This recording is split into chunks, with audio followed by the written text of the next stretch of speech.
অনেকের দেখবে মুখের মধ্যে ছোট ছোট গর্ত থাকে এবং দাগ হয়ে যায়, হয়তো ব্রণ হয়েছে কিংবা মুখে কিছু বেরিয়েছে, তার জন্য এই গর্ত এবং দাগগুলো থেকে যায়।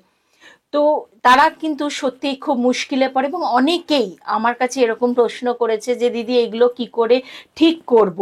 যদি একটু ধৈর্য থাকে এবং সময় করে আমি যে জিনিসটার কথা তোমাদের বলবো সেইটা যদি ব্যবহার করতে থাকো, তাহলে কিন্তু 6 মাসের মধ্যে তুমি কিছুটা হলেও রেজাল্ট পাবে। কি সেই জিনিসটা, সেইটা জানার জন্য আমি জিনিয়া বেঙ্গল ফিউশন বিউটি সিক্রেটসে তোমাদের সকলকে স্বাগত জানাই।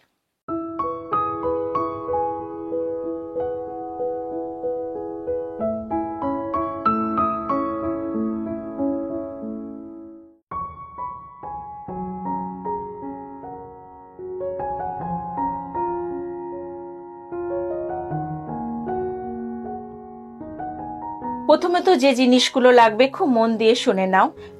আগে 3টে কাঁচের বাটি লাগবে। কাঁচের বাটি সবসময় আমি বলি, তার কারণ হচ্ছে কাঁচের বাটির মধ্যে কোনো রিয়াকশন হয় না, আর এই জিনিসগুলোকে সারা রাত্রি ভিজিয়ে রাখতে হবে, সেই কারণে 3টে কাঁচের বাটিতে কি কি রাখবে। প্রথম যে বাটিটাতে রাখবে সেটা হলো আমন্ড বা কাঠবাদাম।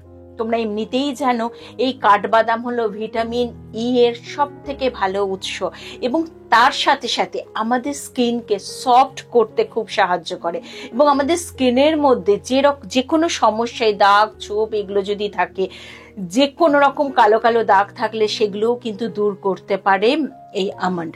এই আমন্ডটা কিন্তু সত্যি আমাদের স্কিনের জন্য ভীষণ কাজের। তাই 4-5খানা আমন্ড তুমি নিয়ে নিলে, নর্মাল জল দিয়ে ভিজিয়ে রেখে দিলে একটা বাটির মধ্যে, কাঁচের বাটির মধ্যে। আরেকটা বাটিতে কি নেবে, আরেকটা বাটিতে নেবে রোজ পেটাল, মানে হচ্ছে গোলাপের পাপড়ি। টাটকা গোলাপের পাপড়ি হলে সব থেকে ভালো হয়, এবং এটা যদি লাল হয় তাহলে তো আরোই ভালো হয়। সেটা ভিজিয়ে রাখবে কি দিয়ে, রোজ ওয়াটার দিয়ে। রোজ ওয়াটার দিয়ে সেটাকে ভিজিয়ে রাখলে আরেকটা বাটিতে ঢাকা দিয়ে রেখে দিলে। এইবারে এই রোজ পেটাল আর রোজ যে ওয়াটার, এর কাজটা কি?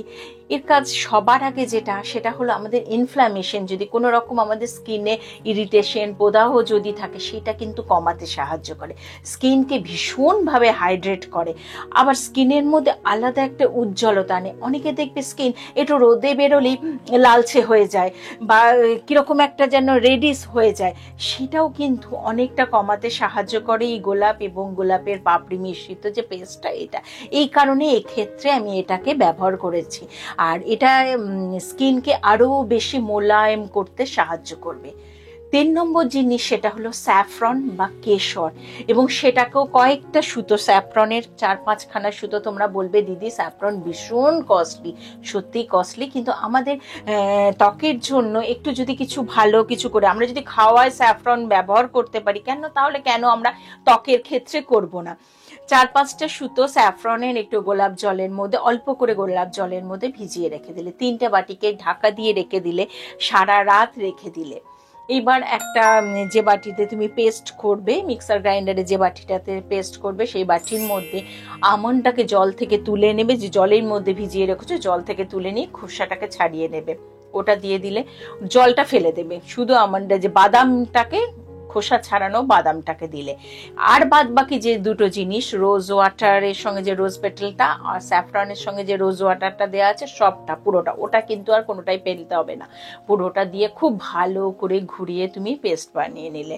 এই পেস্টটাকে খুব ভালো করে বানাবে, ভীষণ স্মুথ করে বানাবে। ইচ্ছা হলে তুমি কিন্তু ছেঁকে নিতে পারো, আর যদি মনে করো ছাকার দরকার নেই, হয়ে গেছে, তাহলে ঠিক আছে, কিন্তু আমার মনে হয় এটাকে ছেঁকে নেবে। আর পরিমাণটা, জল বা রোজ ওয়াটারের পরিমাণটা যতটুকু প্রয়োজন ততটুকুই দেবে, বেশি দেবে না, তাহলে জিনিসটা পাতলা হয়ে যাবে।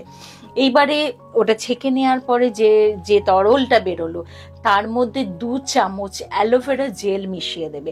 যেই তুমি অ্যালোভেরা জেল মিশিয়ে নাড়তে থাকবে, তখনই দেখবে ওটা ক্রিমের আকার ধারণ করবে।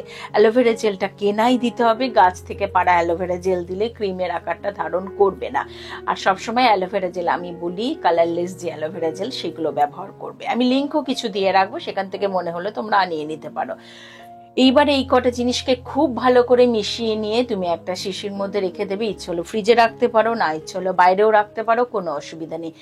এই যে ক্রিমটা, এইটা তোমার কি কাজ করবে, যাদের মুখের মধ্যে দাগ আছে, দেখবে অনেক সময় ব্রণ হয়ে যাওয়ার পর বা কিছু হয়ে যাওয়ার পর একটু গর্ত গর্ত দাগ হয়ে যায়, যে কোনো রকমের দাগ হয়ে যায়, সেক্ষেত্রে আবার গর্ত গর্ত লাগে, সেক্ষেত্রেও কিন্তু এই ক্রিমটা খুব ভালো কাজ করে।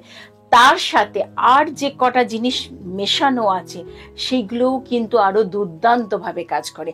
এখানে আর একটা কথা বলিনি, যেই ক্রিমটা তোমার তৈরি হয়ে গেল, যখন তুমি শিশির মধ্যে ওটা ভরে রাখছো, তার মধ্যে কয়েকটা স্যাফরনের সুতো একটু দিয়ে রাখবে, ওটা ওই অবস্থায় রেখে দেবে। তারপর যখন তুমি মাখবে তখন একটু নাড়িয়ে নিতে পারো, নাড়িয়ে নিয়ে তুমি মেখে নেবে। রোজ সন্ধ্যের পরে মাখতে পারো, দিনের বেলা মাখতে বারণ করি। আর যারা রোদ্দুরে বেরোবে না তারা অবশ্যই স্নানের পর মাখতে পারো, তারা ইচ্ছে হলে দুবারও মাখতে পারো, স্নানের পর মাখলে আর সন্ধ্যের পর বা রাত্রিবেলায় এটা নাইট ক্রিমের মতো ব্যবহার করলো। তোমরা ব্যবহার করে দেখো, 6 মাসের মধ্যে কিন্তু সত্যি একটা রেজাল্ট পাবে এবং খুবই ভালো রেজাল্ট পাবে।